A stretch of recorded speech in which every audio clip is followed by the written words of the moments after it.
Before we get started here, I need to put out an APB to YouTube support.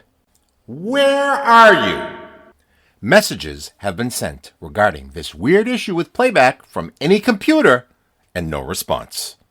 They were last seen wearing a headset mic, not answering emails, and playing games online. If you recognize them, please do not approach. Just let me know, and I'll continue floundering around in cyberspace. Thank you. Today's episode is a Norm Nathan show from September 1st and possibly the 10th of 1994. I have titled it Radio Hopscotch because there's a lot of skipping from call to call. It appears to be the last hour of the September 1st broadcast, and then we jump ahead to some other September nights and conclude with what is labeled September 10th. Brian McKinley was producing. Now, I found this whole cassette to be endlessly entertaining.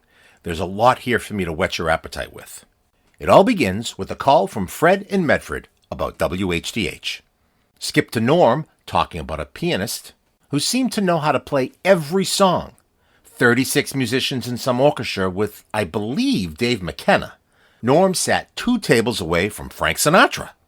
We skip to talking to Robert from Everett. We are in for a treat, as this is the first of 2 calls from Robert in this episode. Norm was going to be participating in a charity comedy show at the Comedy Connection. Skip to a different caller from Maryland, possibly named Irv, talking about WBZ history, and he has a question for Norm. Who were the talent known as the Live Five? You'll have to stay tuned for those answers. Norm had recently spoken to Jess Kane. He cites Jess as an inspiration because of all the wild stuff he would do on WHDH, and Norm felt he had to keep up and be wild too. We hear from Charlie in Abington with some broadcasting advice for Norm. Then Larry, who started listening about a year ago when he began a 3rd shift job as a security guard, and he loves the show.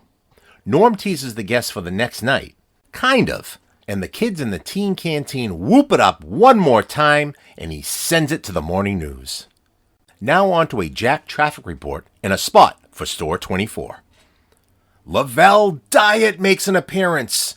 Norm talks to Lavelle about Sophia Loren and the temptations that are flaunted at big-time radio folks. Norm enlightens us on his most recent one. Moving on, here's Norm introducing Rob Floyd in traffic, but no report because, you know what, we skipped to another caller, Kathy. Fred from New Jersey, he's here talking about a lady who sends him apple pies, the worst he's ever tasted. He also tells a story about being at a barbecue and overhearing a conversation. The woman, when she was younger, couldn't go to sleep at night until she checked under the bed. This sparked a conversation where many people there had done the same thing.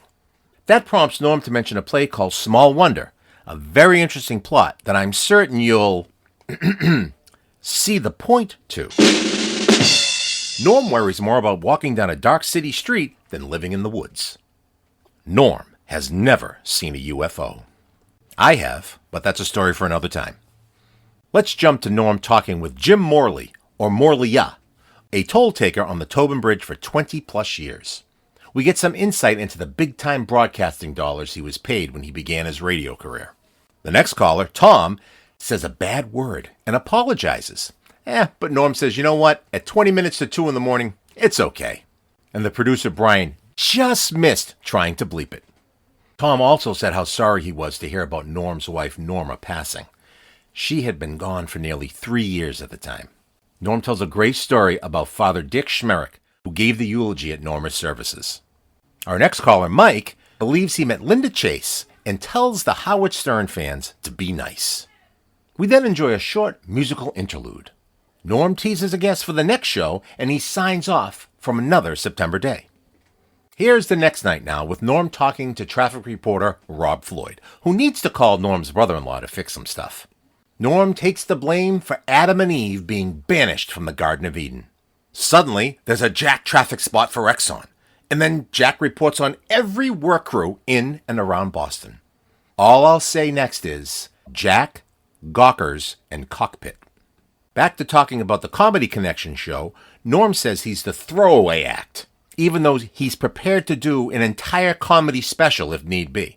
Now, this show was to benefit Lifehouse Incorporated, which helped people find shelter who do not have it in the Dorchester area. He was speaking in the studio to, I believe it's Josh Binswanger from WBZ Radio and at the time, WBZ TV. Josh tells a naughty Prince Charles joke.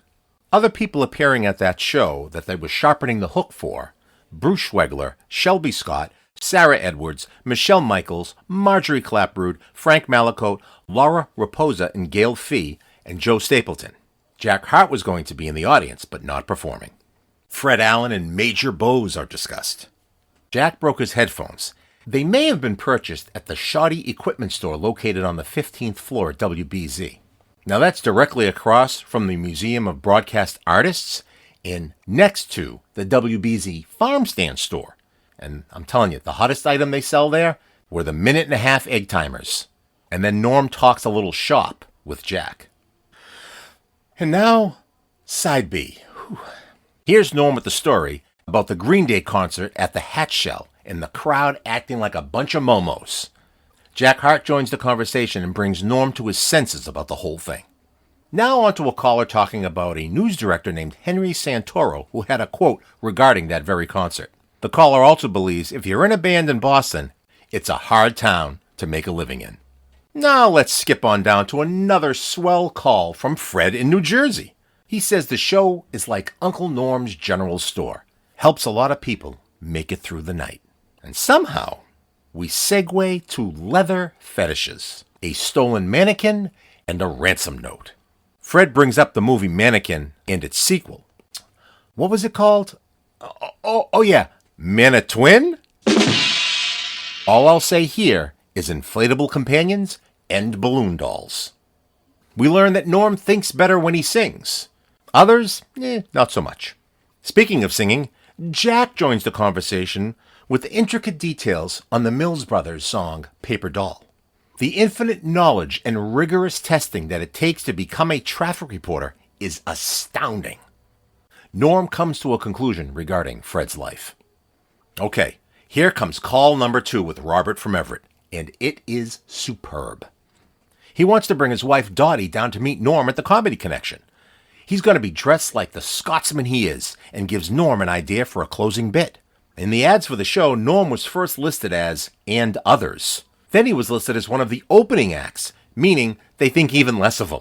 The old gang from Everett might just put up a fuss about that. The next caller was Russ, who's a truck driver. Then an unnamed caller tells quite the joke. Glenn from Brighton joins us, talking about Mary from Kittery's transformation. He mentions Jack's alter egos, and that alerts the WBZ hitmen, and they may have to be deployed. Glenn was happy to hear me again on a recent dumb birthday game. Norm was happy too, with some exceptions. Out of nowhere, we get an extremely brief intro to Jack from Josh Binswanger. Oh, I should let you know about our sponsors. We hear from Bessie Dupree from St. Petersburg, Florida, raving about her Ovaltine, complete with Norm commentary. And then a WBZ farm stand promo with Dave Maynard. His quote there is, "We had a bread sale last year that people are still talking about." We wrap up this marathon with a call from Judy, wife of Ben Farnsworth, whom Norm co-hosted the morning news with on WEEI. Ben gets on the phone and away we go. The stories, the memories, the laughter, you're all going to love this one. Episode 102, Radio Hopscotch, begins in eeny, meeny, miny, mow. Let's start the tape right now. 80s, no, because I was gone from HDH by 74, and then I came back again about 80, and that was the first time around. So it would have been in the 70s. It would have been the late 60s even. Late 60s, early 70s. Yeah, I'd say about 69, 70, that period. Yeah. Anyway, that was the thing. But what they did was, I guess, last Sunday night, when EI became HDH, Right. They first played taps, which is appropriate. And I guess some producer, I don't think it was an organized thing by the management there, but from what I gather, some producer, apparently disgruntled, as we say, decided to throw a toilet on, like flushing HDH down the toilet and then wiping the station out. And again, that bothered me because I look back upon those days with great affection.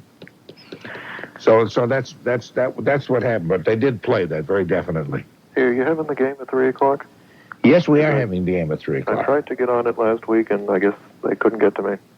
Well, I tell you what, we have Brian McKinley, which is kind of a big name for a young kid, isn't it? I'm Brian McKinley. Sounds like that should belong to only a guy about 40 or 50. But Brian is the producer, and I can turn you over to Brian, and he can fill you in with all that kind of stuff. Okay. Okay. Would you take this call, Brian? Thanks, man. Okay. Thank you. He's just winding up right now until 1 o'clock. There's a guy sits at the piano, and he plays everything. It can't be a song written since the days of the Gregorian chants that he doesn't know. And one of the guys who was in the Sinatra orchestra, and the orchestra, by the way, was tremendous, a great orchestra. There were 36 musicians in it, including a string section and all that. One of the guys who plays trumpet and flugelhorn sat in for a few songs with McKenna at the Colonnade, and I hope the management at the Colonnade at Zachariah, is that it? Yeah. Keeps him on every weekend or whenever on a regular basis, because there's the McKenna somebody worth watching. Anyway, in a private party in the dining room next to Zachariah's, the promenade room, I guess it was, pulling a lot of strings and knowing some people who were with us who were influential, we got to sit there and we sat about 2 tables away from Sinatra, who was at the Colonnade this past night.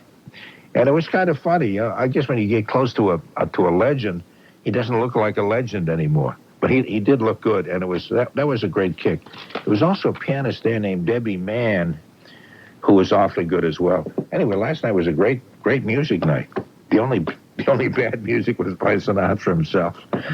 But it was an event just to see him, and I was very, very glad to have been there. A week from Monday night? Yeah. This is a good opening for you now. Okay. Now you come back from the back of the audience, and you start singing. Do our shtick, we do our bit, our routine, our act. Your jokes, you mean? Yes. Yeah. Well, whatever our act is, if it's jokes, yeah. Our shtick could also be, I suppose, a song thing, too. How about monologue? What about monologue? That's what the whole point of it is. Isn't that what we'll be doing? We'll be doing monologues. Now. Don't get nervous. Of course I'll be nervous. Of course I'll be scared to death. They're coming to see you like they see Frank Sinatra. No, they're probably coming to see Shelby Scott. Who's Shelby Scott? Oh, I know that young lady. From Channel 4, yeah. The one who covers snowstorms and stuff. Yeah. You're kidding me. She's going to be there? She's listed as one of those who's going to be there, yeah. Is she going to do a shtick, as you call it? I guess she's going to do shtick. Is it just says she's a comedy show, or is anybody going to play violin, accordion? No, this is not vaudeville. It's comedy. It's the Comedy Connection. You mean you don't have no jugglers or tap dance? They never even mention us. Yeah, one of those forget stations. about those guys. Yeah, But forget about them. They're in the past. I've got a very good WBZ question for you. Okay. That goes back to the 50s. It's a real trivia question. And since you are one of the great experts in that area, I'm going to pose it to you at this time. Okay. Who were the live 5 of the 1950s? Oh, yeah, that's right. They recorded Isn't that a stuff. great question? That's an excellent question. Let's see if I know Dave Maynard was one of the live 5. Wrong? But a very good try. But that was wrong? He came late.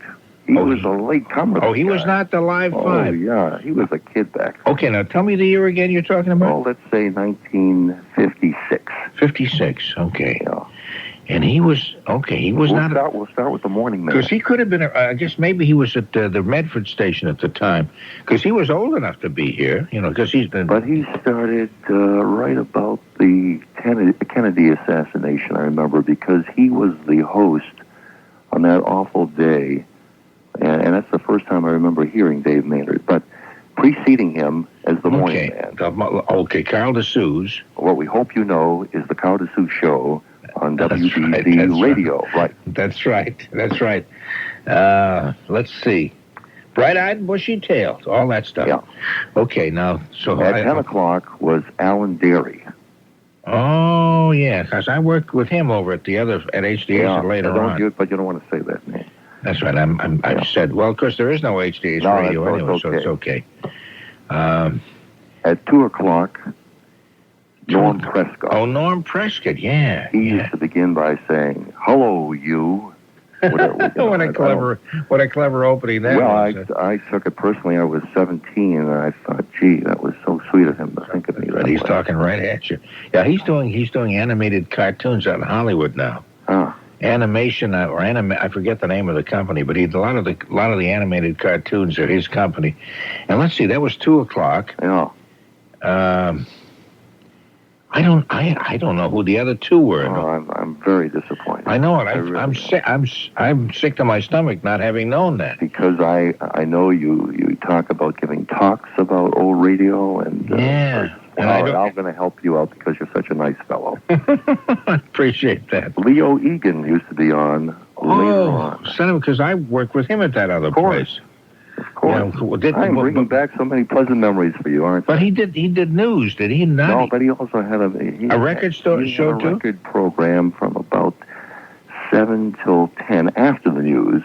And then they would finish up with the John Bassett Show with music for lovers and the young at heart. Is that right? That was from like 10 to a very mellow music and very, very nice. You see, it's funny because at that time I was absorbed in this other station whose callers we won't even mention, even though they don't exist as a radio station anymore. So I guess I didn't pay that much attention to BZ at that time. But I know all those guys, and I remember they were here, and that's interesting. So that's still alive. He's still around because he moved over, and he was Jess Kane's man. I remember in the morning. That's right. No, he's still around. Yes, he's still around. I haven't seen him in a long time. Is Jess Kane still around? Jess is still around. Yeah, I talk with him from time to time. I talked with him about a week or two ago. He's still around. And is he Carl still doing the morning show? No, he's not. He's retired from broadcasting. And last thing he did was a musical up at the North Shore Music Theater. Oh, yeah. Called Showboat. He was Captain Andy, which got some nice reviews. Carl DeSouza is still around, but not in radio either. They're both retired. Just this old poop keeps pooping along. And doing a damn good job of it. Well, I don't know. I thank you for saying that. But a lot of the people you mentioned are bring back very pleasant memories to me, too. There are a lot of good people in the business who I enjoyed working with. Jess was. He was a great inspiration because I would either precede him on doing an all-night show when he came on in the morning, or I followed him. And I would listen and think, boy, he's doing some wild stuff. I got to do some wild stuff, too, and keep up with that. Okay, it was really inspiration. I've told him that a lot of times. And Carl, of course, has been around since all of us were born, except I probably go back as far as Carl does. That is on radio. So anyway, those are good names. Well, you were all very funny guys, and I think you brought a unique kind of tempo to the broadcasting business in Boston. You're a good fellow. Now, where do you practice in Maryland? Silver Spring, Maryland. Okay, right outside of Washington. Yeah. Okay, you're okay. Do you ever come back to Boston? Very infrequently, unfortunately. And I just happened to tune in a few nights ago. I was coming home, and because you pick up BZ, of course, only at night. Right. Down here, and there was your voice, and I thought about calling. Actually, it was more than a few.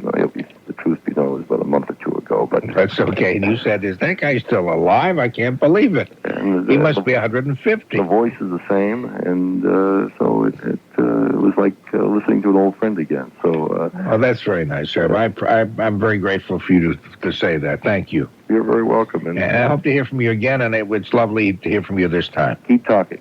Okay. Bye-bye. Bye-bye, Herb. Okay, just a couple of messages in, and we'll take some more calls. Bessie Dupree of St. Petersburg, Florida. When's the last time you tried Ovaltine? Every day I have it, every night.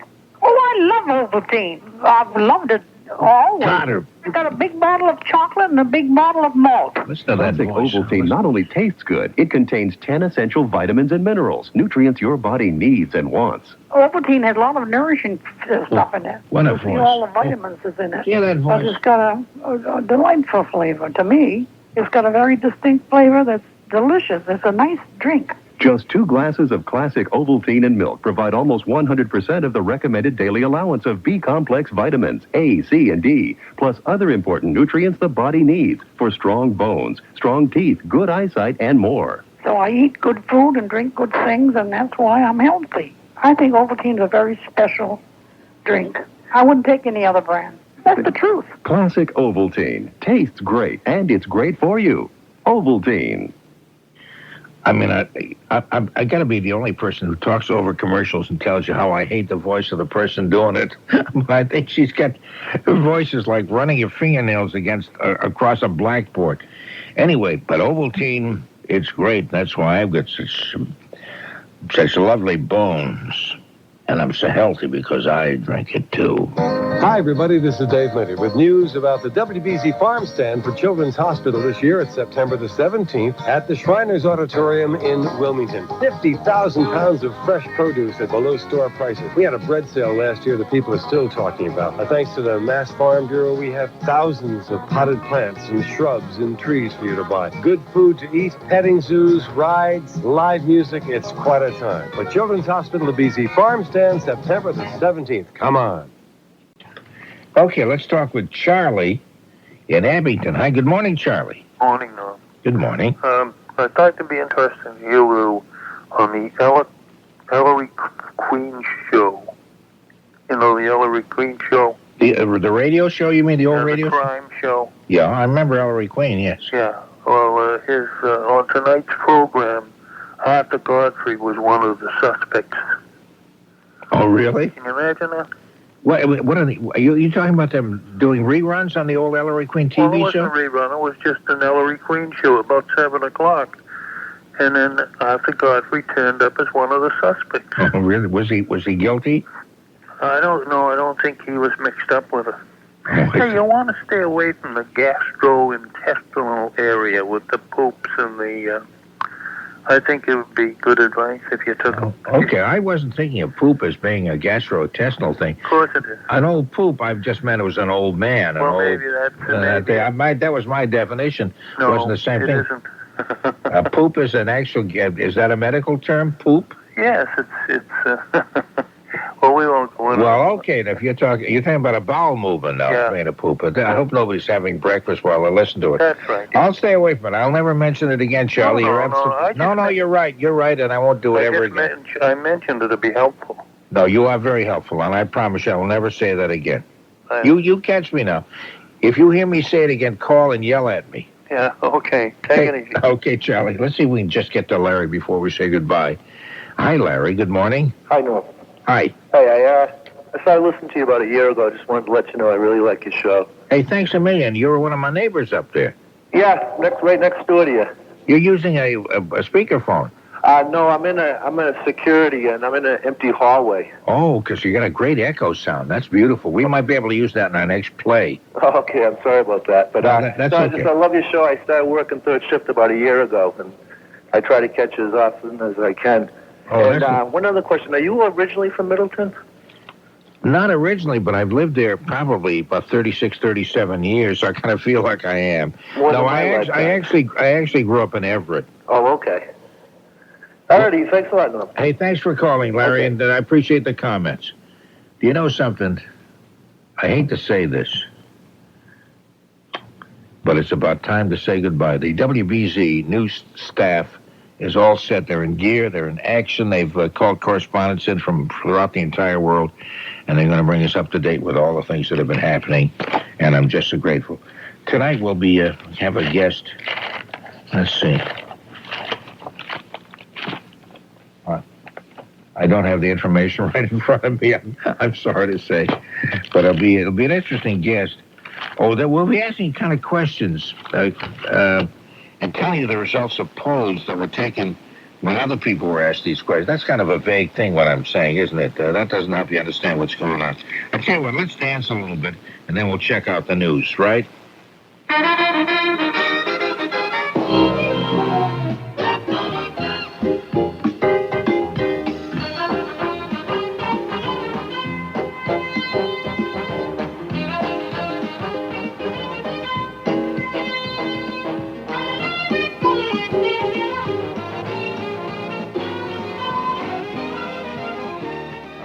Of the Brian McKinley is our producer. The lovely, whatever her name is. I'm doing a Sinatra one. I can't remember her name. The lovely Marilyn Gorelnik and myself, the almost good-looking Norm Nathan person. It's been a treat to be with you. This report brought to you by Boku. About the only snag you'll hit downtown is Stura Drive heading westbound. Just by the Hat Shell, we have some activity there, and as a result, a right lane restriction. The expressway northbound and southbound light to moderate volume. Routes 128, 495, and the Mass Pike doing well. We will see some holiday motorists out in the roadways a little later on, and that could cause some problems. State and local police are in full force this weekend. Watch out. I'm Jack Hart, WBZ 24-hour traffic network. Store 24 is open all day, every day. Stop by and quench your thirst with a refreshing Boku. Now. But specifically Sophia Loren. And she said, yeah, if you want to have an affair with her, that's okay with me. She even said I could run away with her. Well, she considered the possibility. Yeah, she knew what the chances of that happening. Right. So she could say, yeah. And I could say, yeah, you could have an affair with Robert Redford. So we would have both been playing. No, I don't think I know. I would not. Yeah, okay. Because, in this... I'm going to say this softly because I don't want everybody to hear this, but in this business, the temptations that are flaunted at us because we're big stars. Well, I don't know if we're big stars, but you're right. There is a great deal of temptation in this business. Yeah, last time I was really tempted was not long ago. I'd say no more than 18, 21 years ago, something like that. I knew you were going to say that. When I was a jazz jock, all-night jazz jock. And Rob Floyd is your WBC 24-hour traffic network reporter because he's been carefully handpicked from thousands who envy the position you now hold here. Thousands. Rob, I know you're thrilled by that. And you're in line to play the dumb birthday game. We have an interesting panel, but we won't get to that, of course, for a couple of more hours. Okay.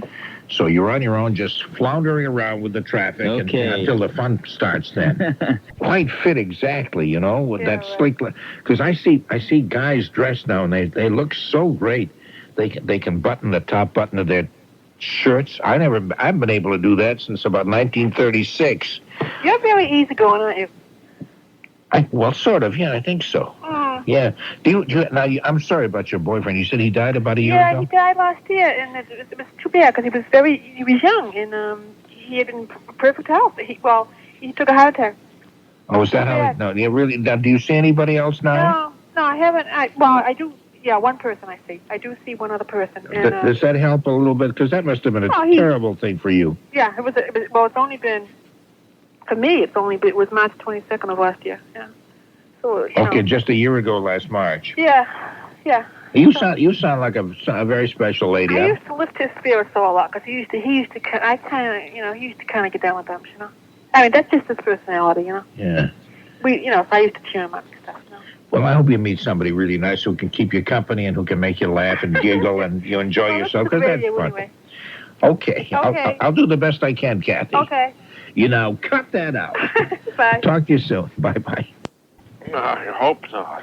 No, I was just rambling on, that's all. I didn't mean anything personal. I have a lady who sends me, bakes and sends me apple pies occasionally. Oh, that's nice. No, it isn't. Oh, it's not nice. Why is that? How to get her to stop. What's that? You can't stand her food? Oh, Norman. It's awful? It's the worst apple pie you ever tasted. I don't know what the hell she does to it. I don't even put it out for the birds because they'd probably end up dead. I just throw it in the garbage can and tell her it was delicious. I gotta stop telling her it's delicious. You know what you could do with it, though? If you're not gonna, if you don't want to feed it to any living creature. No. Are you living in your own home or are you? Yeah, I'm in my own home. So you have land. Why don't you dig a pit and throw the stuff in there? It'll be good for the soil. It's good. It'll when it rots. Maybe it's already rotted. It sounds like it already has the way you're describing it. That's good for the soil, and it just kind of like fertilize it. She might be putting poison in it and wondering why I'm not dead yet. For all I know. Oh, you don't know? You've eaten some of it then? Otherwise, I ate a slice of apple pie at her house 2 years ago, and it was horrible. And she asked me how it was, and I said, "Oh, it's delicious." And that was her cue, and she keeps baking apple pies and sending them over here. Well, obviously she doesn't put poison in it then. Well, I don't know. No, you're just spoofing. You're just making giggly remarks, aren't you? She wouldn't poison it. But therefore, and because if she does, I wouldn't even put it in the soil. But if she doesn't, just dig a pit, throw it in, and then cover it over. And as it rots, it makes the soil much more fertile. At least you'll do something with it. I don't think it could get any more rotten. Well, you're all set then. Oh, God. It's already decomposed. You want to hear something really strange? Well, I expect when you call, I'm going to hear something really strange. I was at a outdoor barbecue today, and of all the things in the world to talk about, somebody started talking about when she was younger, she could never go to sleep at night unless she looked under her bed to make sure there wasn't anybody there. And that conversation picked up, and everybody who was sitting outside looked under their beds at one time or another to see if anybody was there. And I was cracking up. I thought this was hysterical, but I guess people get phobias where they fear, or they get paranoid at times in their life where they fear that somebody's hiding under their bed or in their closet, or if there's a place in the house, they have to look before they can relax and go to sleep. I guess, it was funny. There was a play once called Small Wonder that featured Tom Ewell. Do you remember Tom Ewell? No. A very funny guy. He did a lot of TV shows later on. Small Wonder was a review, the kind they don't do on Broadway anymore. But he was trying to redesign the human body. He thought that it hadn't been redesigned for a number of years. Anyway, so one of his ideas was we take the index finger. You're wondering how this ties in with what you just said. Well, right now I am. Yeah. You'll hear how it comes around and really does tie in with it. But he thought you take the index finger and you put an eye at the end of the finger. Get the idea? Can you see that? So that, like if you're at parades, all you have to do is raise your arm and aim it over people's heads, and then you can see the parade through the finger at the edge of your eye, right, or the eye at the end of your finger. And by the same token, he was talking about people who were afraid of going to bed because of fear of who might be underneath the bed. They wouldn't have to get down and to look. They just drop their hand with the eye at the end of the finger and probe that way. Right.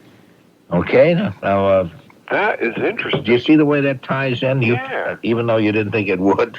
God, I mean, when I have an itch in my rear, I could see what's there. I know what I was scratching.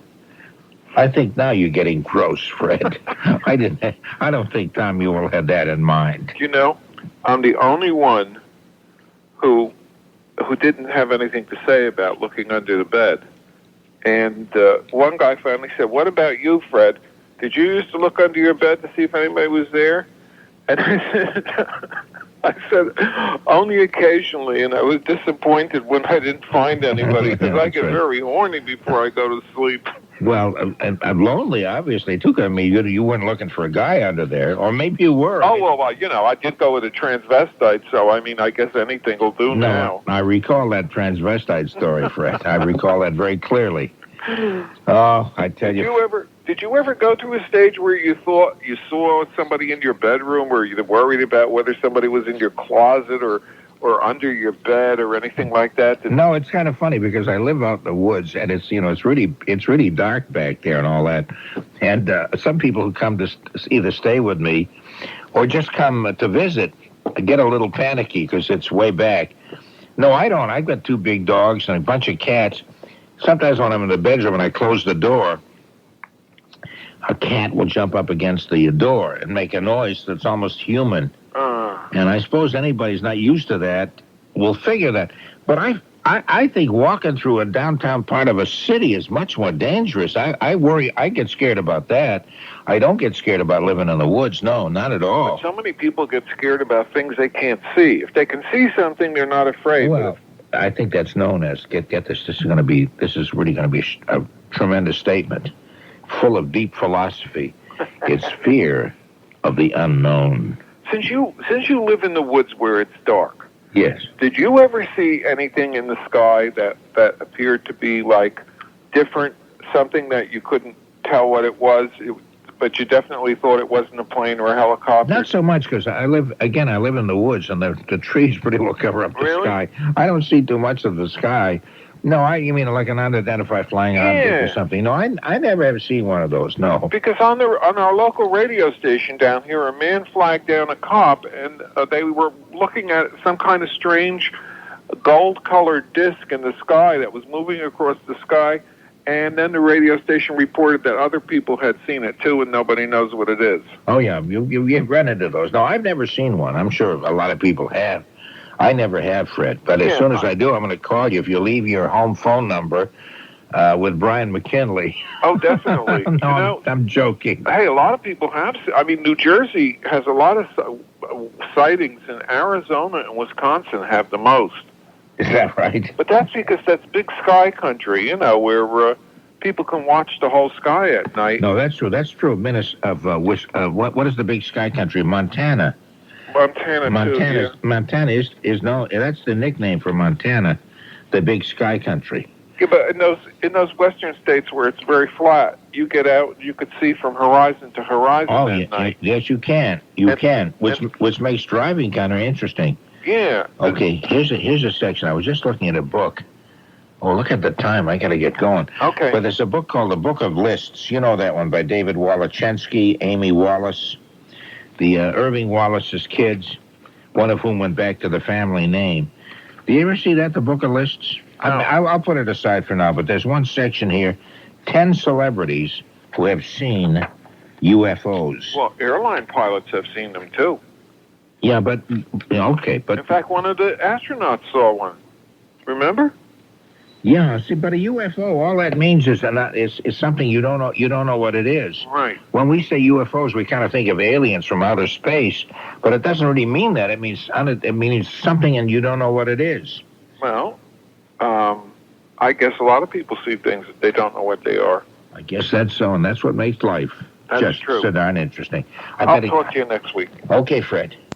I graduated high school in 1944, and the day before the high school graduation was May 25th, 1944. On May 24th, 1944, day before, I started working, kind of, I say as a professional, but that means I was getting paid. I don't know if I sounded like a professional. $2 an hour. Yeah, no, I think it was probably even less than that. I worked at let's see, the first job I got fired from, I forget how, it was about $5 a day, I think. It was probably less than what you said. I think I made $10 for the weekend. And then I went up to WESX in Salem, and I worked, let's see, it was a 40-hour week. I made $22.50, I think. And then they added an extra day on, and so the salary skyrocketed up to $27 a week. That's less than you were kidding about the figure, but actually I made less than what you just said. No, right. Last night I was listening to, early in the morning, and you were talking about the old timers there. You had some doctor from Maryland? Yes. And he was talking about the old timers? Yeah, he had graduated from BU Medical School. No, Tufts. Oh, Tufts, okay. And he was talking about Carl DeSuze? Yes. I remember when I was a kid, I used to get up in the morning and listen to Carl DeSuze to find out if we had school or not in the wintertime. I know. Remember they used to do the broadcast? That's right. And if you heard no schools, all schools, or whatever city you live in. Beaver Day Country School. Which one? Beaver Day Country School. They used to say all the time, Beaver Day Country School was canceled. Beaver Day Country School. What city did you grow up in? I lived in Chelsea, right next to you. No, oh really? Right next to me? You were from Everett, right? Yeah, but we moved to Chelsea when I was in high school. So I went to Chelsea. I graduated. You know how long I've been on the bridge? How long? 22 years now. How long? 22. I'm going 23 years now. Son of a gun. A punk kid like you, a little kid like you. Shit, yeah. No, I'm sorry. I'm not supposed to say that. That's all right. It's 20 minutes to 2 in the morning, and it doesn't really matter at this time of day. Don Kent was on... you forgot Don Kent yesterday when you mentioned all those names. That's right, yeah. And Don is still around. He's on the Cape with me, I think. He had a windmill place. Yeah, he's doing weather for some local stations around the area. Yeah. I liked him. I thought he was kind of folksy. I liked Jack Chase, who was here, and a whole bunch of... sure, yeah. And, of course, Carl DeSuze, who was a real class act. A lot of good people here. You know, I hate to say, I'm very sorry about your wife. Oh, thank you very much. I am, too. She's been gone almost, November will be 3 years. Yeah. And there's still a... She was such a funny person when she used to come over the bridge. Oh, you did see her, yeah. Somebody come over in a Rolls Royce. Who was that? That's right. She was always looking for a story for her column in the Herald. No, she was always looking at incredible. Yeah. As a matter of fact, at the funeral, we had this Dick Schmarrick, Father Schmarrick, who's with St. Columbine's Church now. But his first church was in Middleton, so we got to know him when he was just a kid. You know, anyway, he gave the eulogy, and he was saying, "I bet somewhere she's there now, looking at us, seeing who came to the service with whose wife and what's going on." Exactly. And he went through that whole thing. What can I write? Yeah, what can I write? What's happening here, and who is sitting here? You know, all that kind of. But she was always on the job, always looking for a story and that kind of. She was. Being married to her for over 40 years as I was like being on a roller coaster. I mean, it was just a wild, lovely experience. I wish I could do it again. Yeah, all right, so listen, Norm, it was very nice talking to you, and I'm looking forward to seeing you. Okay, I'll try to drive around when you're on duty. Okay, take care, Norm. Thanks for the call, Jim. Bye-bye. Bye-bye. He's a nice man. Jim Morley, who works on the Tobin Bridge. I swear, I think I've met Linda Chase. I think I met her. She was playing, I think, in Manchester, New Hampshire. She could very well have been. I know she was... her name sounds awfully familiar. Yeah. I think I met her like about 3 years ago. Now, she's at Ken's Steakhouse a lot of the time. Yeah. And one week, a few weeks ago, I went up to... where'd I go? Hampton Beach, and she played one of the clubs up there. Really? Huh. So she gets around to New Hampshire every now and then, but mostly Ken's, and then she has more of a full-fledged, kind of a Broadway, miniature Broadway show kind of stuff. Yeah. Son of a gun. Norm, you're really late for the news. Oh, I really am, yeah. Hey, can I play the dumb birthday game? Are you all full? Yeah, gee, we are. I was just looking at... oh, shucks. Yeah, my producer, and he was saying, apparently he told me back around 12:30 that we're all full, but usually we don't get filled up quite that quickly.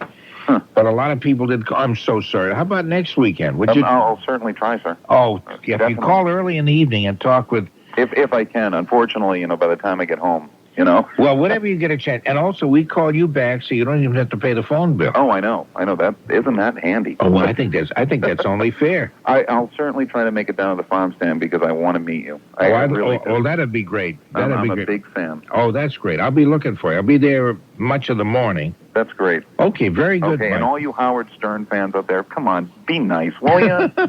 Okay, take care, Mike. Okay, thank you, sir. Bye-bye.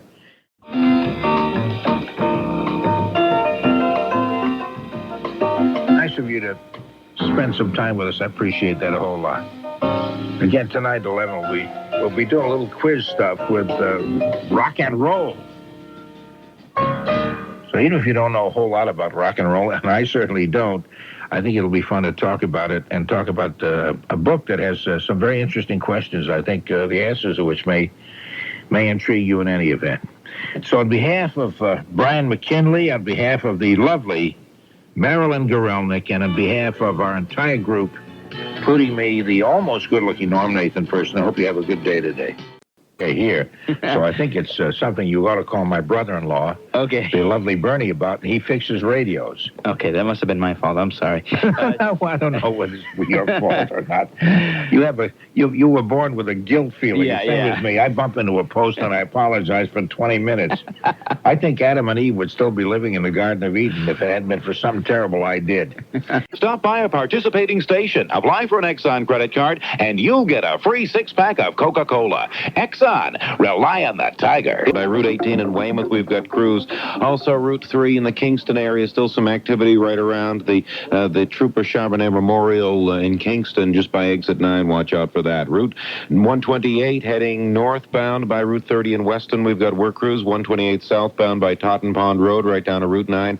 We've got some work crews. Also, just seeing the off-ramp from Route 128 southbound to Route 20 shut down. That's in the Waltham Weston area. We've got some work crews out on Route 93 northbound and southbound, Route 129 to Dask Lipscomb Road. And the Route 93 heading northbound at Route 60, we've got some work crews. The ramp is shut down there. We keep that in mind. That's in the Medford area. Downtown, the expressway northbound and southbound to Route 93, the expressway, we've got some work crews. We've got work crews in the Sumner Tunnel. That structure is shut down till 5:30. Two-way traffic in the Callahan Tunnel is your alternate route. And Central Artery heading northbound, getting up towards the top of that structure. Things a little bit slow. Work crews have the new loop from Route 93 northbound to the Tobin Bridge heading northbound open, but some crews remain there to do some last-minute work. Monte Carlo, with a cockpit built around the driver and a style all its own. There's bound to be more gawkers today than usual at your Chevy dealers. They figure I'm the throwaway act, and who knows him anyway, and who cares? You come on about an hour later. Yeah. By that time, everybody there may be so sloshed. That's what I'm hoping. I'm counting on people to have a lot of drinks, which also will raise some money for Lifehouse. And but I think it'll be interesting because, as you said, we're personalities on the air, and we inject some humor in what we do. But to stand up in front of an audience of folks and try and be funny with 2.5 to 5 minutes is going to be a completely different game. Oh, I've got 2.5 to 5 minutes. I didn't realize that. I have about 38 minutes of really solid material. Norm, I am more than happy to entertain other people and give you that full 38 to 40 minutes. But these guys, Tim Flaherty and Charles Cohen, who are the public relations people who are putting all of this together, talking in terms of a hook. Were you aware of what the hook is? The letter that I got said that they've been sharpening the hook. I think that's referring to the old vaudeville days. They had that giant cane, and they would simply hook it around your neck and yank you off the stage if you weren't doing very well. That's right. Yeah, that was the guy behind the curtains. During amateur night, particularly. Right. Fred Allen talks about that in one of his books, Much Ado About Me, which is one of... The other book has even a funnier title. Fred Allen wrote a book composed of a lot of the scripts he'd written through the years, and it's called... And he felt... once you were doing radio, you did it, and then who remembered it 3 minutes later, it went off into the air somewhere. He called it Treadmill to Oblivion, which I thought was the most depressing title of any book I've ever seen. But he talks about the hook, because he came from around here, and he used to appear at vaudevilles, those amateur programs at a lot of the local theaters. Sure. And the other thing, of course, is, hold on a minute, I have a sound effect for this. The gong, which was a Major Bose thing in the... See, long before you were born, in the 30s and the early 40s, I guess, before television, where he hit the gong. I thought, in a sense, as I look back on those days, it's kind of nice that they treated amateurs badly and they got rid of a lot of the schlocky ones. In which case, you wonder, like, would Madonna have survived that period? Wouldn't we have gotten rid of a whole lot of cruddy people like that right at the beginning? I don't see Madonna faring very well in the 1930s or 40s. There's no question about that. But it's interesting because you talk about generations where the gong was part of vaudeville. For my generation, or probably for kids even younger than I am, Chuck Barris and the Gong Show came on and sort of... The thing starts at 7. There'll be nobody there at 7:20, and the few people who will be there will all be cold sober. So I take that as a challenge. So we're encouraging people to come early and drink heavily. That's basically it. In fact, if you can drink before you even get there, that'd be kind of slosh away upstairs. Park the car, stop out in different spots in Faneuil Hall, and make your way upstairs. That's right, and just fall into a chair with a total numb look on your face. Now, are you going to bring some props? No props. No, I'm just going to stand there, hands in pocket, looking kind of adorable, for an old guy. And no, I will not have it. Are you going to bring some props? I don't think so. I mean, I think there'll be enough people there with props that we can sort of borrow things from the audience or make them up on the fly. We've got quite a lot of company who are going to be with us on stage on Monday.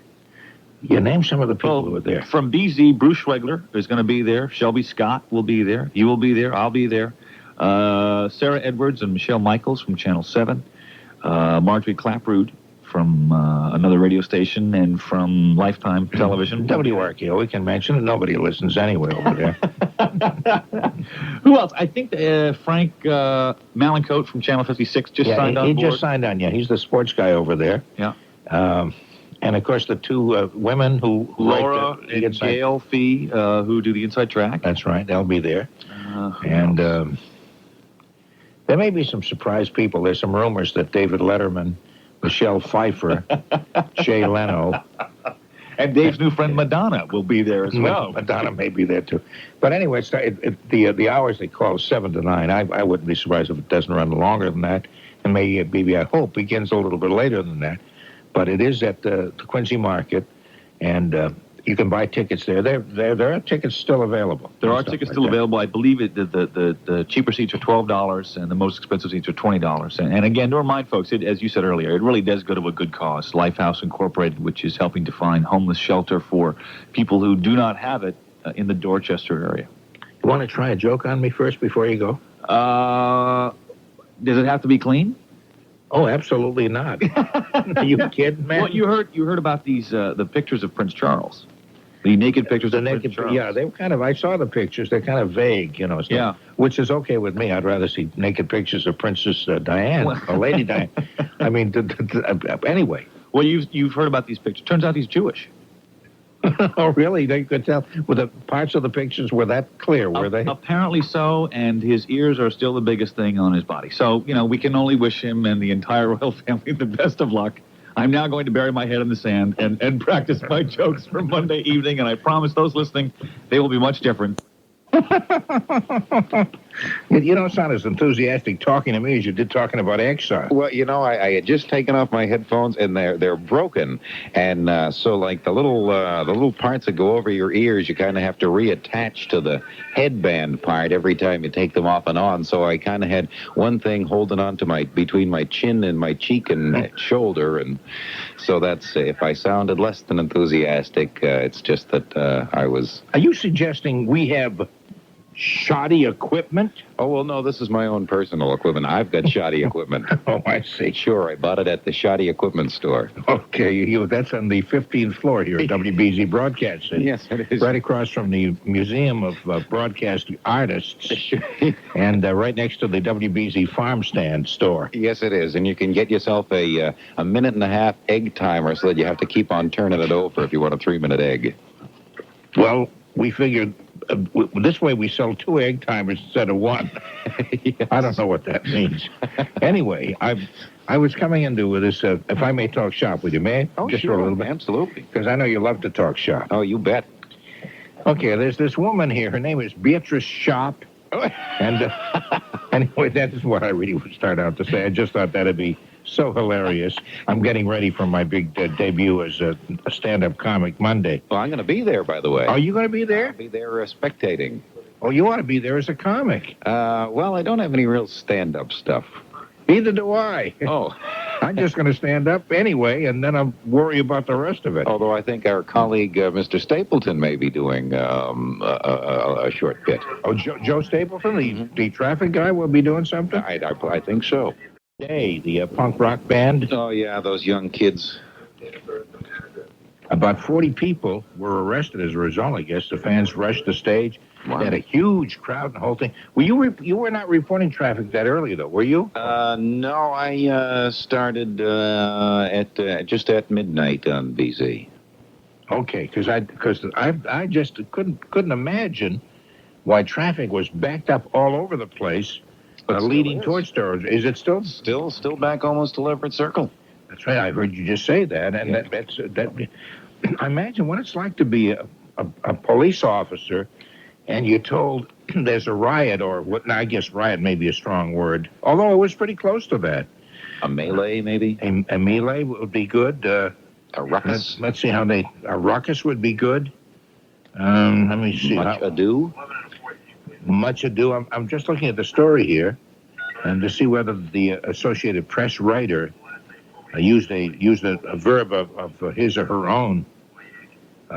Anyway, I guess the band members dropped their instruments, ran from the stage. I mean, it was really a wild session. I can imagine. And I just wonder what it was like being a police officer. You called in to cover this thing. Man, boy, there's a big thing going on at Hatch Shell of 50,000 people. Well, I think the beauty behind something like that is that for the most part, the kids that are there, they may rush the stage or whatever, but I think that probably people that are going to enjoy some music are not inherently evil and, more enthusiasm than ill intent. You know something? You're a compassionate, decent human being, and what you just said brought me to my senses.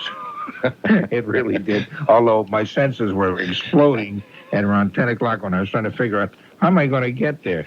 Anyway, I swung around to Memorial Drive because I happen to be a native of this area and knew the shortcut. Oh, sure. And well, then- that's a whole macho thing, knowing shortcuts. I tell you what, let's talk later. Okay.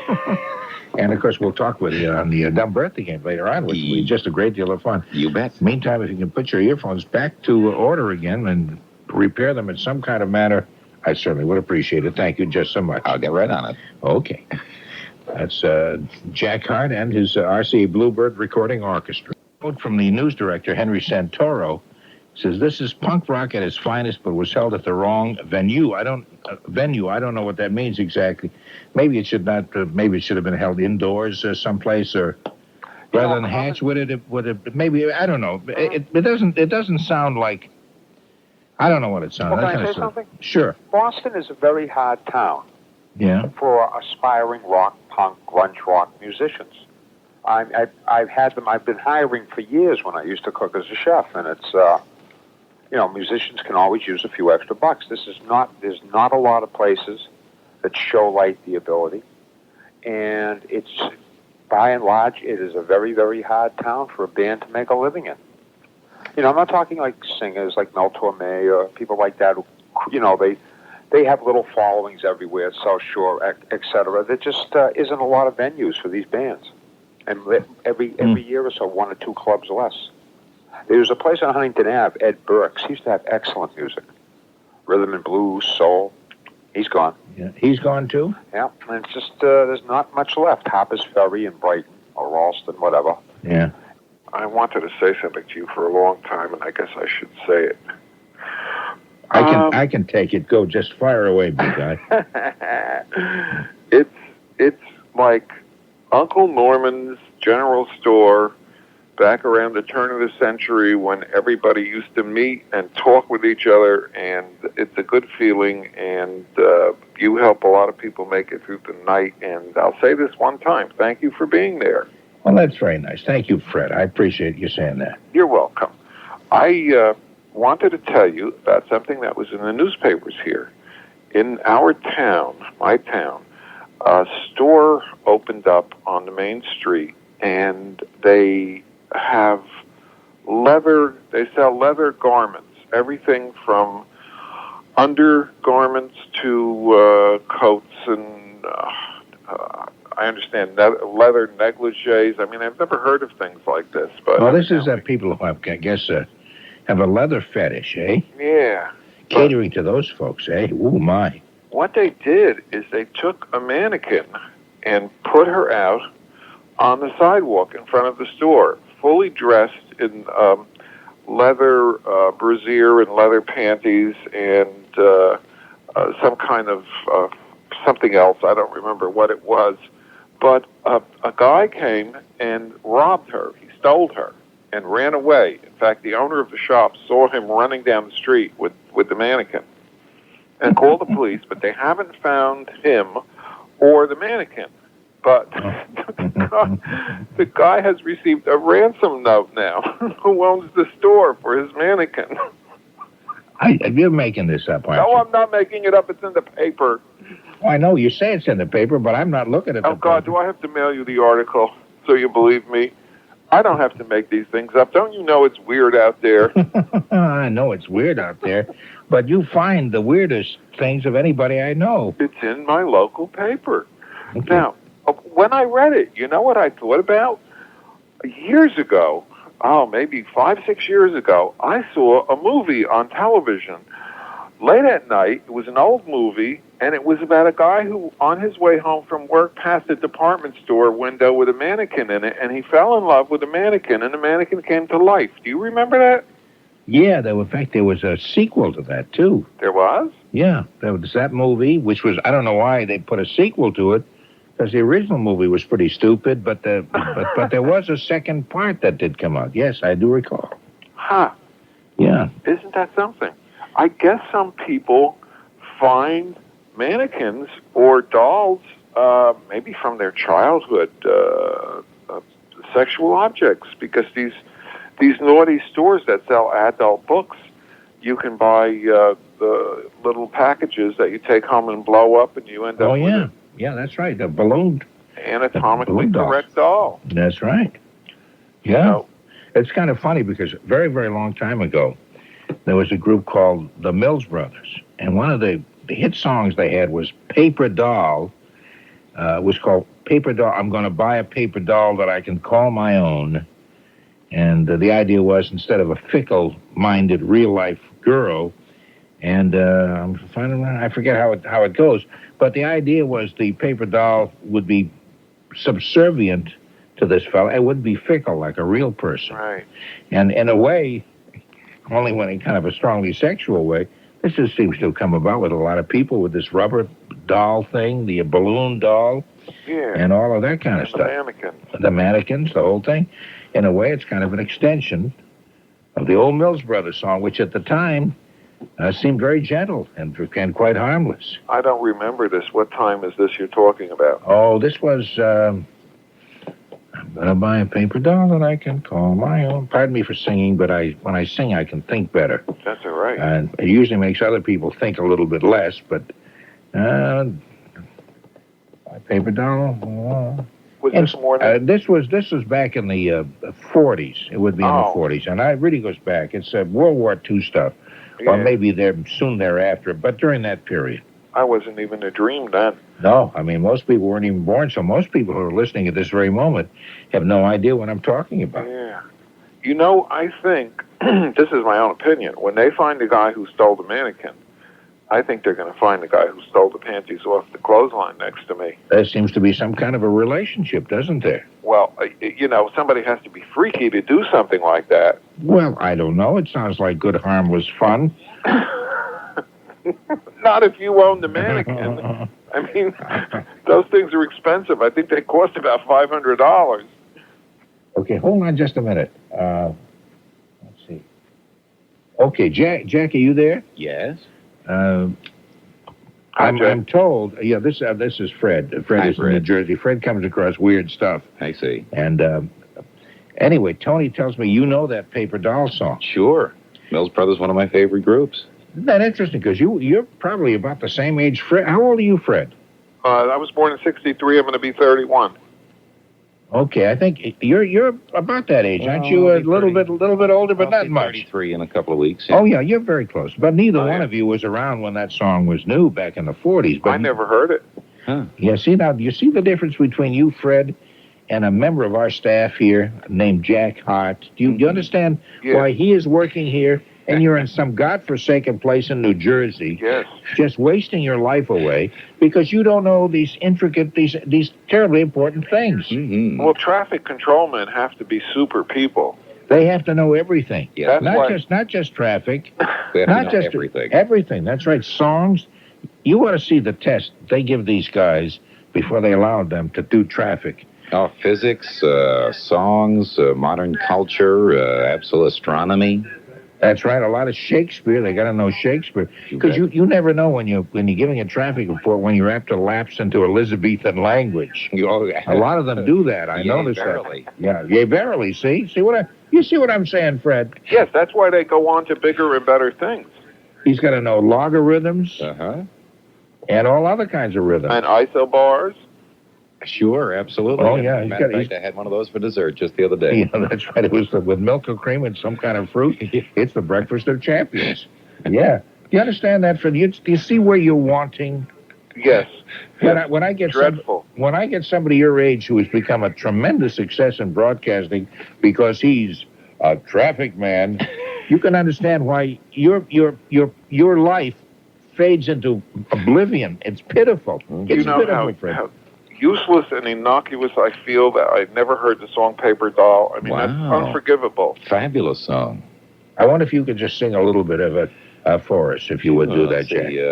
I'm gonna buy a paper doll that I can call my own, a doll that other fellows cannot steal. And then that flirty guy with a... Oh, that wasn't nice. No, I didn't do that. That was Tony, because here's my gong. See, totally unused. I was thinking of it, but I didn't do it. Oh, stop it. Wow. This is the Battle of the Gongs. I feel like I'm at a Chinese temple. I mean, Jack was on his way to a new career there. No, he's on his way, and the fact that he doesn't sing terribly in tune, that doesn't matter. You understand? He has soul and he has a feel for a song, which you, if you live to be 100, Fred, will never have. Probably. You're right. Just can't do it mechanically. Okay. Well, anyway, I want to thank both of you. You mind if I get rid of both of you right now? Because I'm getting sick of both of you. That's fine. Okay, I'll get rid of you first. Let's see, let me get rid of... I wouldn't tell... what I want to do... Yeah. Can I bring my wife down?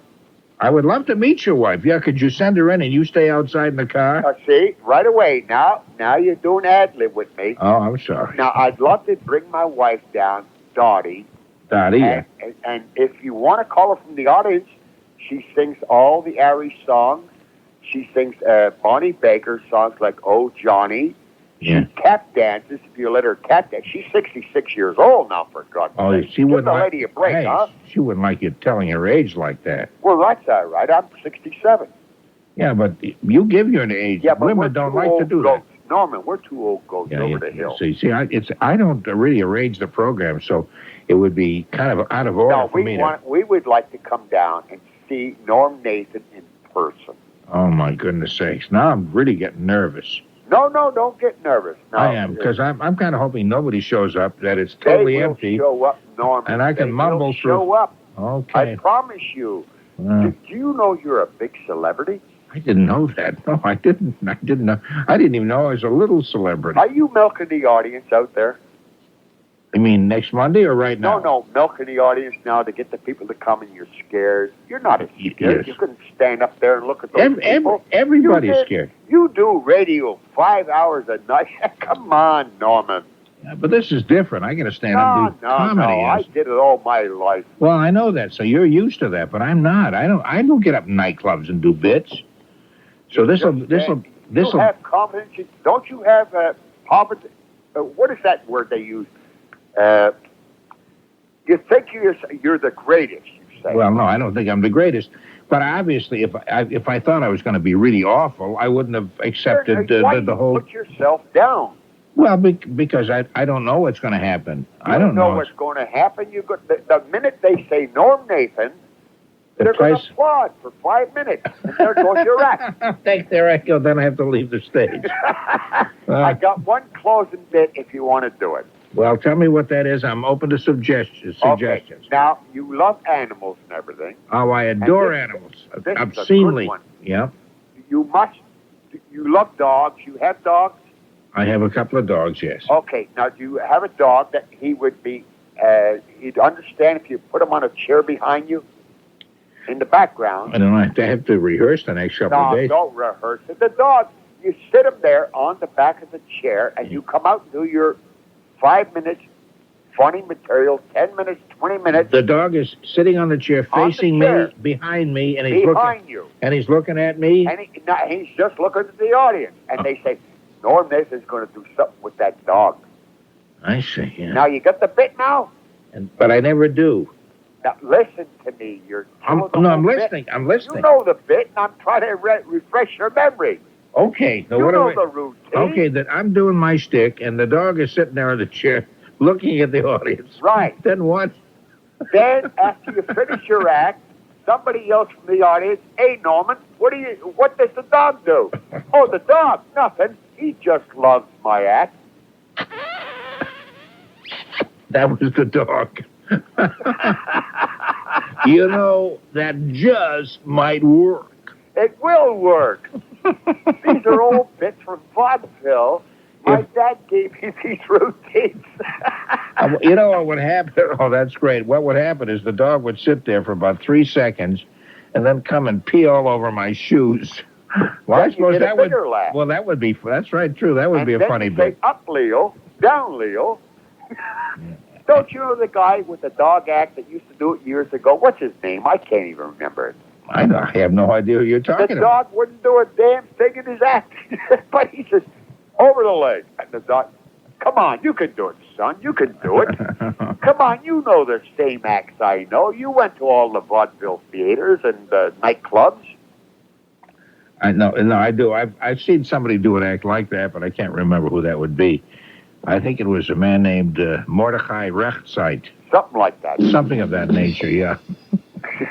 But you're going to do well. I know you're going to do well. Well, I'll do the best. Okay, I'll tell you what I'm going to do. I'm going to show. Is it going to cost me $20?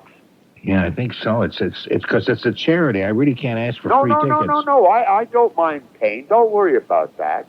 Would you really come? Would you really come? I'm going to bring my kilts, my bagpipes. Oh, now see, I can't call upon you to sing. I'm not going to come up. Can I not walk in and be like, okay, I'm a Scotsman, okay? Why can't I walk in with kilts, with bagpipes? I'm not asking you to bring me on the stage or anything. Yeah, because I really don't have the authority to do that. No, you don't have nothing. Don't worry about it. Well, don't say I don't have nothing. Don't say I don't have nothing. I must have something. Otherwise, why am I up here on the stage? Okay, can I just come dressed up as a human being? You could. That would be a disguise for you, wouldn't it? You're my friend. You're my friend. Norman. Yes. Do you really go in at 7:20? I know what they're putting. They think very little of me. I'm the opening act. Why you putting yourself down? Because they had an ad like in the Herald today. Who's the producer of this show? Oh, the couple of people who run. Not Bob Raleigh, I hope. No, it's a couple of people who run a public relations agency, and they ran an ad in the Herald today. Yeah. And they didn't even mention me in the ad. And the Globe had a couple of stories yesterday. They mentioned me sort of. I was in the part that was called "and others." I was sort of included in that section. So I haven't done well with the publicity. Then they put me as one of the opening acts, which indicates they think even less of me. Get the guy on there, get him off. We'll save Bruce Schwegler and Shelby Scott and all these hilarious stand-ups for later. People don't do comedy. They do. No, but these people only watch television. They never listen to radio. They don't know what's on radio. You're a star, you are. I know I am. I kept telling them that, but they don't listen, Robert. It makes me cry. Well, you must tell them who you are. You've been in this business all your life. Hold on a minute. Let me tell them. Hello? Yes, sir. Look. No, I'm talking to them on the other line. Hold on just a minute. Hey, look at Tim. I'm a star. Okay? You can't put me on first. I'm a star. The whole show should build up to me. I should be the climax. Okay? Right. Yeah. 100%. Okay. Hold on a minute. I'm not through yet. I may even buy... no, I was going to say I was going to buy a new suit for this, but... No. No, I won't. Come as yourself. I think I just failed. No, you didn't. I am coming Monday night. I'm going to sit in the back of it. I will pay my $20. It's a benefit, right? It is. It's a benefit for a good cause. Yes, okay, it is. I will. Although I've never... You know why I want to come? Yeah? I want to see you in person. I've never ever met you. That's right. We have never met. That's true. We've only I yelled at each other on the phone. But you won't ignore me or anything if I say, hey, I'm Robert, No, I you won't. want to brush me off like the big stars do after you do a good job up there. I'm not like that at all. Of course I know you're not. I know you're not. Otherwise, you wouldn't talk to me.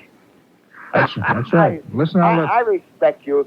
You're you have a lot of guts to do what you do every night. To listen. Oh, that's easy. Standing up in front of people at a comedy club, that takes guts. They got booze there and everything? Oh, yeah. Well, I'm hoping people will be sloshed before I get on. Oh, no. They won't be because I'm at the beginning. They'll just That's good. That you're better off. Yeah. You think it's better than because the minute they start drinking 2, 3, 4 drinks, these kids don't know how to drink. But I have a feeling you're going to have fans of yours who do not even drink. And do you have to drink if you go in? No. Because I'm not going to drink when I come down. No, you don't have to. No, because you're not drinking anymore, are you? No, I'm down to 2, 3 beers now. Okay, no, you don't have. You can drink a beer, I suppose. You don't have to drink anything if you don't want to. No, I don't mind a beer or something. No, because that's why they have the admission thing, and that's to pay the folks who help out the homeless. But I don't think you have to buy anything beyond that. No, they're not going to make me covered charge like. No, you're paying it. Well, you're paying that in a sense. It's a covered charge. So you're paying to get in. Oh, that's okay. No, but I don't think you have to pay anything beyond that. Because I mean, I'm not going to go in there and get loaded or anything, and give me a double shot of this and give me beer and. No, what I'm planning to do. No, I think the audience will be sober. I'll be the one who's drunk.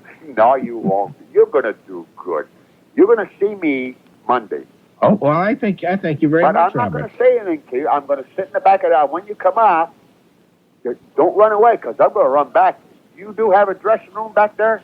Toilets or something like that? No, I don't. Well, I hope there's a toilet because... Norman, are they going to give you a hook for the dressing room? Remember the old jokes? Well, no, they're talking about using a hook or a gong. No. They don't do that to start. No, but they're talking about the possibility of that on anybody. Oh, no, they don't do that. Well, they do that, and we take all the people are going down there are doing a benefit. They wouldn't do that. Anybody... I'll come down here with the guys from Everett down here. My old buddies in Everett, that's right. Oh, you better believe your buddies from Everett will be down there. We'll beat the living hell out of them if they You fool better around believe with it. Okay. Nobody gives those celebrities. It's a benefit now. Yes, it is. It is You're a benefit. Gentlemen, you give me this much time. I know it. You never even hung up on me. I'm about to do that now, though. I won't hang up on you. I'll just say thank you for calling, and I'll look to see you Monday. I'll be there Monday. You and Dorothy. No, I think Dorothy's going to have to take care of her mother. Okay, well... Dorothy's listening to you right now, telling me that I'm going to bring her tap shoes down and everything. Oh, Maple Street. 39 Maple Street. Yes. I don't know. I suppose his family lives there. I don't know. No, it's the Senior Citizen Center.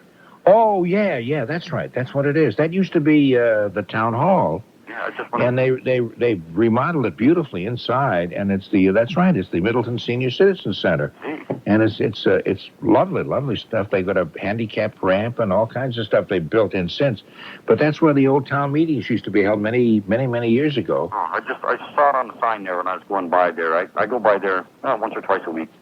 I go to Danvers and. Oh yeah, you go right down 62. Mm-hmm. And every night I go to Bangor. So. Every night you go every night. Every night. Does that get kind of rough doing all that driving? Yeah, it's not too bad. I kind of enjoy it. I'm home every day, so it's not bad. When it used to be, you've gone 3 or 4 weeks, it got to be a real pain. But then again, you must be very tired, I would think. No, I sleep about 4 hours a day, and I do normal activities just like people that live in the real world, Okay, and then back on the truck again. You sound like you got a tremendous amount of stamina. That sounds really rough. Yeah, well, I'm like 42, but I look like about 70. Well, 42 that's right. 42, you're right at the peak of your physical powers. It's all what you get used to, and I enjoy it, and I couldn't imagine myself doing anything else right now. So. Okay, I appreciate the call. Do keep in touch. Okay, and y'all talk me into coming Monday. I'll have to take the night off, but I guess I'll have to be there. Okay, Russ, thanks a lot. Good night. Take care. Bye. Lover, so you'll appreciate this. Okay. The family had just finished their Sunday dinner, and the mother was out in the kitchen washing the dishes, and the father and son were lingering at the table, and the dog was lying on the floor attending to his personal hygiene. And the boy looks up and he says, "Dad, how come the dog licks his butt?" Father looked straight ahead, stared for a minute while he thought, turned to his son and said, "One of your mother's meatballs fell on the floor. The dog ate it, and he's trying to get the taste out of his mouth." Mary from Kittery, Maine. That's not what I call, but yeah, I like the new Mary. It's a lot looser than the old Mary, who was she was prudish and prissy, and even though she didn't know what I was talking about. Well, she used to impose, born again Christianity. Well, she would talk religion primarily. Yeah. Not primarily, but solely, I guess. I mean, that was the topic always. I've noticed the past months that she's looser with Bob too. Yeah. She gives us more leeway. One of the things I found interesting on the birthday game on August 21st, it was a few Sundays ago. It was during that week when Bob was off. Well, it was on a weekend anyway, so it wouldn't have mattered. But you must have had the whole panel. You must have had nobody over 21 years old on the panel because nobody knew who Chris Schenkel was except you. Yeah. And I was part of it on Chris Schenkel. I knew he was 71. If I was on, I would have got it, hit it on the button. Yeah. Because I remember him, growing up in the 60s. Because I'm 41. Also on about a month ago, you accused me of giving away trade secrets, and you said Tony was going to come to my house. You were teasing me. You said the BZ Hit Squad was going to rearrange my bridge work because I noticed that traffic reporters use different names, and I recognize their voices when they.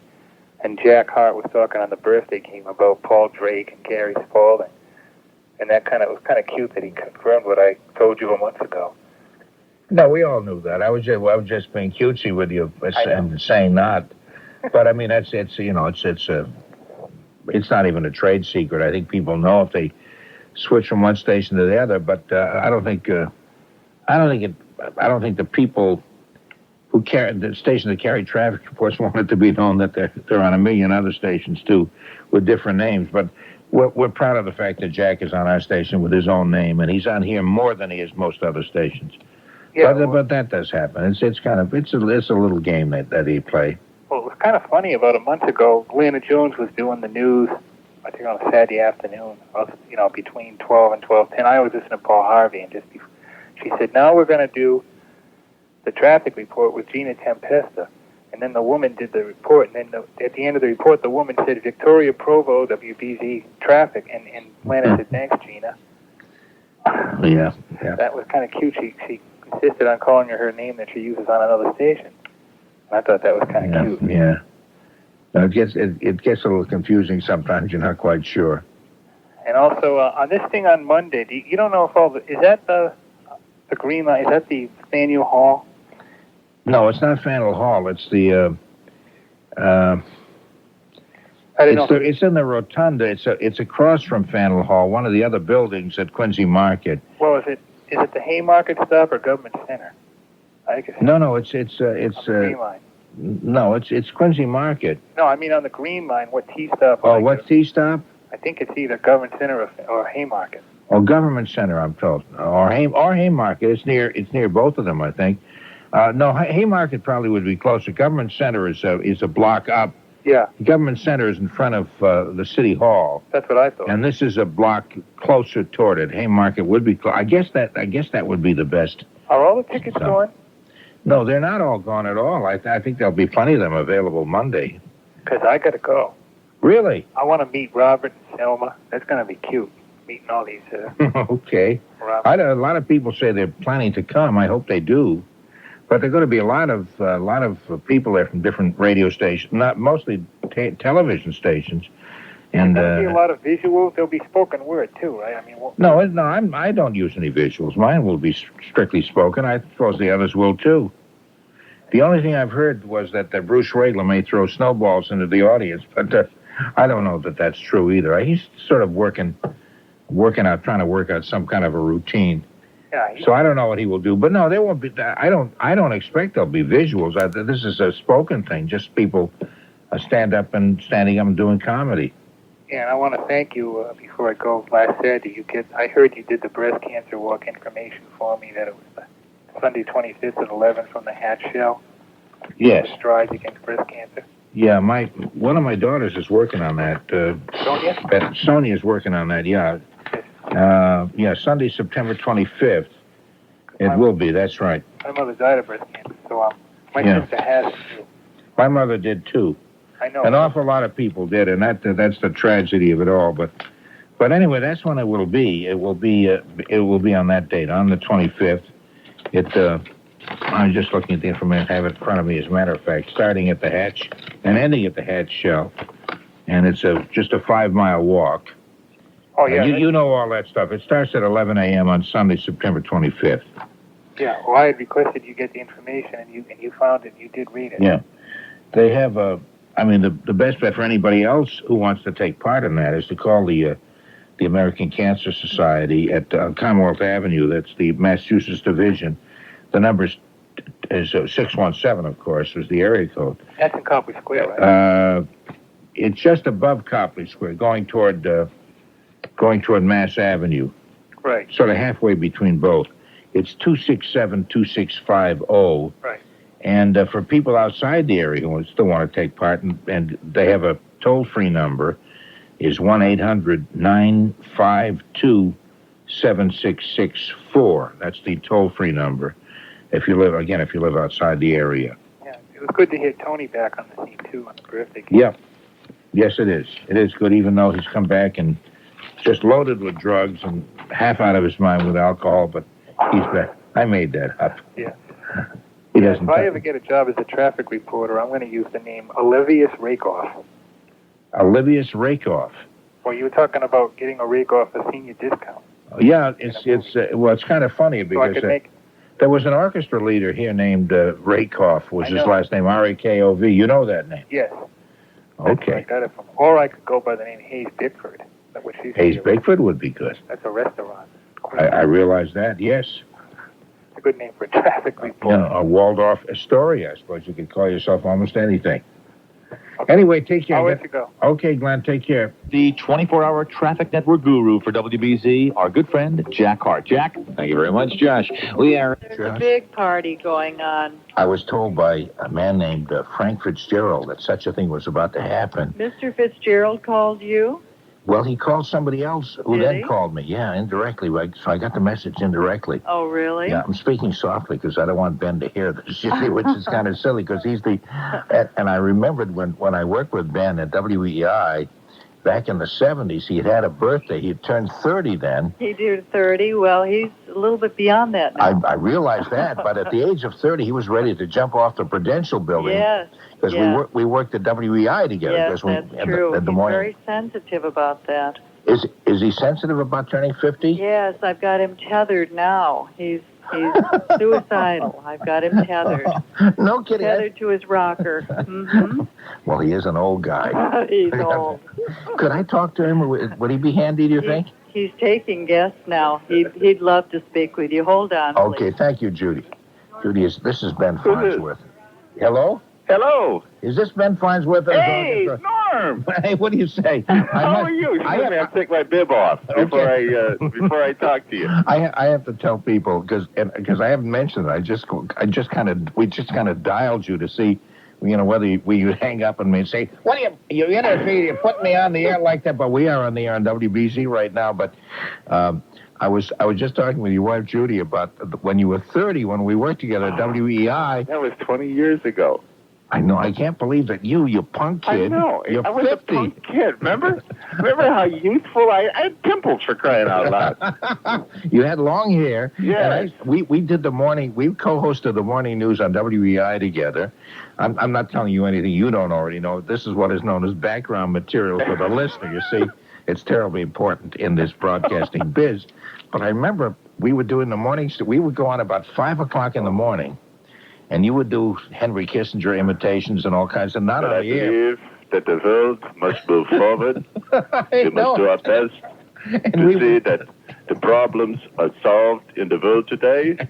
You haven't forgot. You haven't lost a touch. No, and that would drive me. There, Then we'd go on the air. That would be while Henry Kissinger. Actually, we did have an actuality of Henry Kissinger, and you would imitate him in the studio. Then the microphone would go on with your imitation ringing in my ears, and then I had to say, "That was Henry," and I would giggle a lot. And Mike Ludlam, who's the news director at the time, and he would call us in every morning. Yeah, he'd say, "You guys sound like a couple of asses." Will you please stop laughing on the air? This is a news operation. Yeah, please stop laughing. Yeah, he would be even stronger than that. He'd say, "You sound like a couple of asses. Stop that."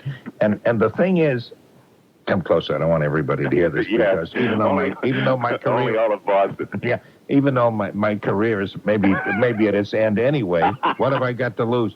But I remember I was thinking, when most management says something to you nasty, you don't really care. You figure, he's a program director. What does he know? He doesn't know anything. But we respected Mike so much. Whenever he said anything nasty, we would go into a funk. Oh, remember we. But the best was. Is the sewer commercial still on? I was telling somebody in the newsroom. No, I don't know. The trip. What was it called? The electric sewer. You can pump sewage from 5 stories high. We would sit there.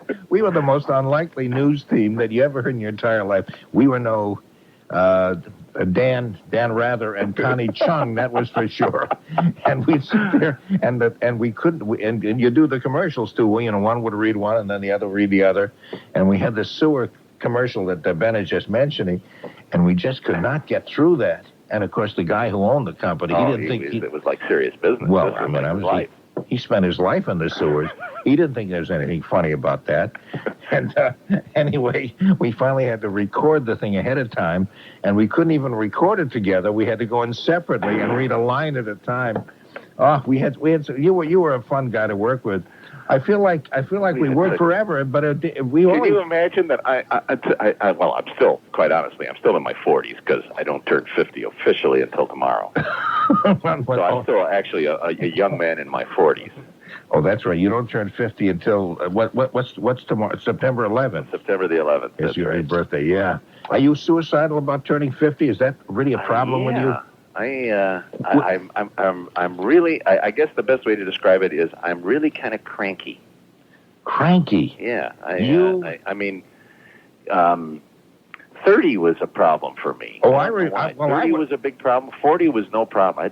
40 didn't bother me. 50 kind of like bothers me. And yet, I have a great life. I have a delightful wife. I have two wonderful daughters, 25 and 24. And my life probably has never been better. But, people are going to say, he's a 50-year-old guy. Yeah. If you think you're going to get any sympathy out of me, in about less than 2 years, I'll be a 70-year-old guy. Can you believe that? Yes, you can believe it. I mean, you're not like me. You're a fine wine. You get better as you get older. Oh, cut out the crap. You get cleverer as you get older. You get brighter as you get over. You get more lovable as you. I'm just gonna get crankier. I'm just gonna get cranky and old. That's right. No, you left EI to go to WCBS in New York. Right. Then you left there to go to WNBC, TV. Right. Which is where you are now? Yeah. Okay. Lavelle Diet, who has a program that precedes this, gets to the New York area often, and I told him I was going to talk to you. He didn't know you worked at EI way back, but he catches you a lot in New York. Oh, yeah.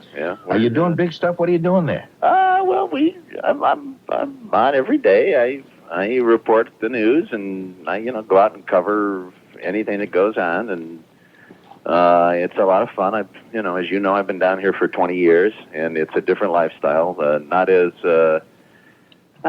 much fun and friendly as Boston was. I miss Boston a lot. I love the restaurants. I love the lifestyle. I loved everything. But as a man of 30, as I was approaching 30, and you were, as you well know, or may or may not know, I don't know, but you were like instrumental in my coming to New York. You know that? No, I didn't know. Well, I'm going to tell. I don't want the other people to hear this, but when I was 29 years old, and I knew that the news director from New York was coming up to listen to me. He checked into a hotel to listen to me in the morning. I was on with this fellow, Norm Nathan. And Norm Nathan knew that this news director was listening to me. And he said, don't worry about this. I'm going to let you do everything. You're going to handle this, and you're going to do everything, and I'll back you up, and you'll sound great, and whatever. And it's probably the reason I went to New York. Because you made me look great. No, I didn't make you look great. You always were great. You were always a stickler. No, you were delightful to me and very helpful. Well, I enjoyed working with you. You're a great guy. There's a great deal of fun working with you. But you were much more of a stickler for facts than I was, because I remember sometimes sitting down and saying, or ad-libbing. We'd ad-lib like this. We did a lot of interviews. And I'd lib a line, and then the commercial would come on, so we could talk to each other off the air. And you would correct me on things like, that seems like that, but actually here's what really happened there. And you were right. Now, you were really right, because you have a sense about news, and I just happen to be an old romantic. I figure if you kind of paint kind of a general picture of the news, that's close enough. But you were much more exact about it, and I learned a lot from you. Come on, I was a paid. Oh, will you stop that? Don't give me this modest crap. I hate that. You have children who are 24 and, did you say? 24 and 25. So that they're almost the same age you were back then. They are. They're like, yeah, that's right. When I was working with you, they're like 4 years younger than I was working with you. But I remember bringing in donuts. There'd be some of the behind the scenes thing, which I know people will be terribly bored with, but I'm going to tell it anyway. We would stop off, each of us, kind of alternate days or something, for donuts, and we bring them in, and here you are, this big news guy. Because EI had just gone all news, and April 1st, 1974. Right. Okay, and you're one of the big news guys. You know, we'd report the news, the big dramatic tones. And you would have your donuts and the powdered donuts, and you'd go on the air with the little ring of powder, like a little kid who drank milk and got some in his nose and around his lips. And what great people we worked with. Paul Benziquin was on at that time. Remember? That's right. He had a feature called Benziquin's Notebook. I think some of Paul's, yeah. And Chuck Krause, I guess, is still around. Yeah, he was there. Howard Nelson, who Howard since has Nelson, died, which is unfortunate, was a real sweetheart of a guy. And I think it was before your time. Art Smith was the news director before. Yeah, I knew him, but he was gone by the time I got there. That's right. And we just it was really an awful lot of fun. Connie Parra was our engineer. Remember Connie? I remember Connie very well. Connie's down in Florida now. The whole station. Is he really? Do you know that WEI is now at 850 on the dial? Really? You haven't. You don't get I'm news from the dark ages, you know. No, you don't get the stuff in New York. WEI is now WBNW, I think, something like that. It's a business news station. Yeah, that I heard. Yeah. As of this last That's week, right. Yeah. they changed their call letters, and the WEI call letters are now what WHDH was at 850, and there is no WHDH anymore. I really feel badly because... Yeah, but they still have great fish at the no name, right? Right? That's right. That has remained the same. Right. And Jimmy's Harborside is still doing great. And all the great places we used to go, the Oyster House, I remember used to have raw oysters there down on in the Federal Square area. And Durgan Park and all the great... Yeah, all those things still exist, and the only thing they're crying out for is Ben Farnsworth ever going to come back? Is the kid ever going to come back? Now that he's 50, almost, not quite 50, I know that. You had another day to go. Well, I'll have someone drive me up. Oh, we're in that. Are we in that category or just feeble? Are you saying feeble or rich? Now, what kind of stuff do you cover? I'm sorry, I don't get to see you. Well, I've covered just about anything you can say. I covered the Exxon kidnapping, and I was at the Pan Am 103 crash. I mean, this is all kind of like morbid stuff, but I mean, we did the blackout. Of course, that's ancient history, but whatever's in the news on a daily basis, we're out in the morning. I see Shelby Scott all the time. Oh, when she comes to New York, you mean? Sure. Yeah, I see Shelby all the time, and we talk quite often, as a matter of fact, about various news things, and it's...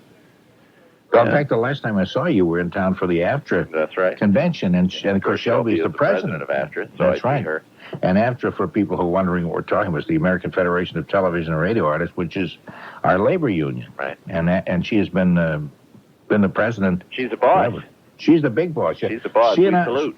We have a comedy night coming up at the Comedy Connection, and a lot of us are going to do stand-up. This is this coming Monday night. Are you going to perform? I'm going to perform, yes, and so is Shelby. Oh, you're terrific. I mean it. No, you're the.